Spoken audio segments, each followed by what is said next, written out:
মধ্যে হিসাব দিয়া জান্নাতে যাওয়া এত সহজ না। কিয়ামতের ময়দানে আল্লাহর হাবিব বলেন 3 শ্রেণীর মানুষ থাকবে, মানে 3 কাতারে 3 দলে বিভক্ত হয়ে মানুষ উঠবে।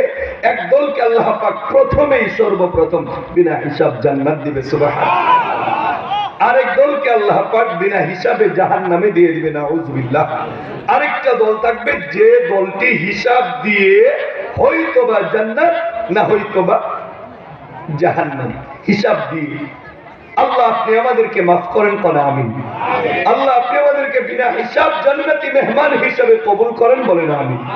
তাহলে আমার আলোচনার আলোচ্য বিষয়, কোন শ্রেণীর লোকগুলাকে আল্লাহ পাক বিনা হিসাবে জান্নাতে দিবে। যাই হোক, যে আয়াতে কারিমা তেলাওয়াত করেছি এই আয়াত থেকে পূর্ণ আলোচনা করার সুযোগ আমি পাবো না, সংক্ষিপ্ত সময় কথা বলবো। মাঝখান থেকে কিছু কথা আপনাদেরকে শোনাচ্ছি। আল্লাহ পাক বলতেছেন, বিসমিল্লাহির রহমানির রহিম, ওয়া মান ইউতি'র রাসূল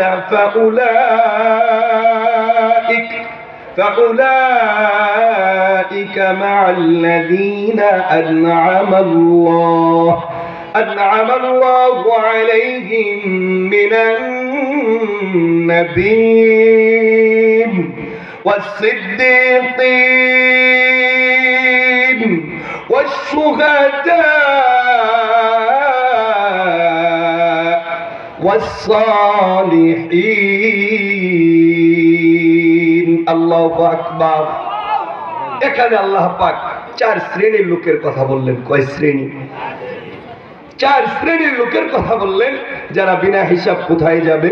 জান্নাতে যাবে। আলোচনার আগে দিয়ে আরেকটু কথা আপনাদেরকে বললা ফেলাই যে হুজুর বিনা হিসাবে জান্নাতে যাওয়া লাগবে কেন? হিসাব দিয়া গেলে সমস্যাটা কোথায়? হিসাব দিয়া গেলে যে সমস্যাটা কোথায় শর্ট করে একটু বললা ফেলাই না।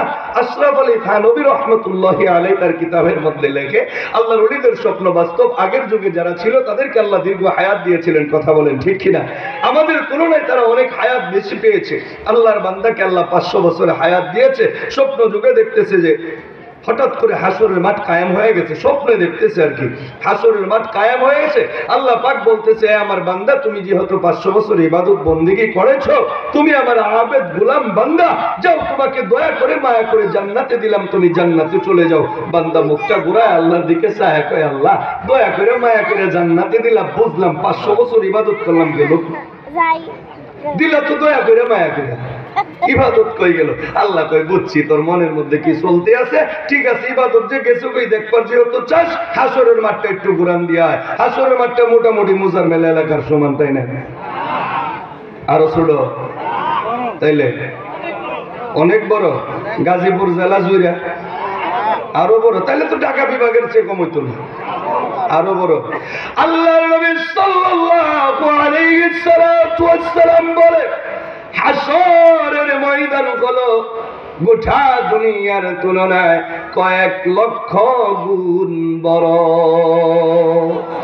এত বড় হাসরের ময়দান তাকে ঘুরে আসতে বলছে। এতক্ষণ তো ছিল আল্লাহর আরশের ছায়ার নিচে, সূর্যের তাপ কি জিনিস বুঝে নাই।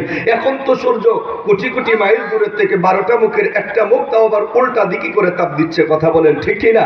এরপরেও চৈত্র মাসের রোদ যখন শুরু হয়, ফ্যাক্টরি থেকে বের হয়ে দৌড়ায় বাসায় আইসা বিবিরে ডাক দিয়ে কই, ও আমিনার মা তাড়াতাড়ি শরবত বানায় দাও, এক গ্লাস ঠান্ডা ফ্রিজ দিয়ে পানি দিয়া। আত্মায় কুলায় না। হাসরের ময়দানে অর্ধ হাত মাথার উপরে সূর্য, একটা দুইটা নয় রে 12টা মুখ দিয়া তাপ ছড়ে দেয়। আল্লাহর বান্দা কিছু দূর যাইতে না যাইতে গোটা কলিজা পর্যন্ত পানির পিপাসায় আংড়া হয়ে যায়। চিৎকার করে আর বলে, কে কোথায় আছো? আমি আল্লাহর বান্দা পানির পিপাসায় মারা যাচ্ছি গো, আমাকে এক গ্লাস পানি পান করাও নাও। পানির পিপাসায় বুক ফেটে যায়। আল্লাহ কয়, ফেরেশতা জলদি করে যা, পানি নিয়ে যা। ওই যে মোজারমিল বাস স্ট্যান্ডে কিছু যুবকরা দেখা যায় ছোট ছোট গোলাপান পানির ক্যারেট নিয়ে ঘুরে, ঠান্ডা পানি ঘুরে, কি ঘুরে না? এরকম ভাবে ওই যুবক কি মাগনা দেয় পানি? মাগনা দেয়? মাগনা দেয় না। ফিরিস্তা একটা পানি নিয়ে হাজির, পানি লাগবো কার? পানি কয় আমার লাগবো, দাও এক গ্লাস। কয় আগে মাল দাও। কি দাও? মাল দাও। কই আমি তো টিয়া পয়সা আনছি না। আপনাকে মুজার মিলে কেউ মারা গেলে কি কাপড়ের মধ্যে টিয়া দিয়া দেয় নাকি? দেয় না? ওহো, তাহলে জামালপুরের মুজার মিল ঠিক আছে। আচ্ছা, তো আল্লাহর বান্দা কয় যে আমি তো টাকা পয়সা আনি না। ফেরেশতা কয় টাকা পয়সা আবার কি জিনিস, খায় না মাথায় দেয়, আমি তো এটা চিনি না। ফেরেশতা টাকা চিনে? কই তাহলে কি চাও? বলে এক গ্লাস পানি যদি আমার থেকে তুমি নিতে চাও, তোমার জিন্দেগির আমলের মধ্য থেকে 250 বছরের আমল আমাকে দেওয়া লাগবে। কত বছরের আমল? 250 বছরের আমল। আল্লাহর বান্দা চিন্তা করে, জীবন যদি না বাঁচে আমল দিয়ে কি হবে নি? 250 বছর দিয়ে দিলাম, আর হয়তো 250 বছর আছে। কথা কোন ঠিক কিনা? 250 বছর দিয়ে এক গ্লাস খাইছে। লম্বা কথা সংক্ষিপ্ত করি, যতটুকু জায়গা সামনে যাওয়ার কারণে পানির পিপাসা লাগে, ততটুকু জায়গা ব্যাক করলে আবার পানির পিপাসা লাগবে। এটাই স্বাভাবিক কথা, বলেন ঠিক কিনা? আর সামনে যায় না, পিছনে ব্যাক করে আবার পানির পিপাসায় চিল্লায়, আবার আল্লাহর ফেরেশতা আসে, আরেক গ্লাস পানি পান করে। 500 বছরের ইবাদত যখন শেষ হয়ে গেল, আল্লাহ কয় বান্দা রে, বলেছিলাম রে জান্নাতে যা, মাফ করে দিলাম, বুঝলি না? এবার হাতের বাম দিকে সোজা জাহান্নামের দিকে চলে যা।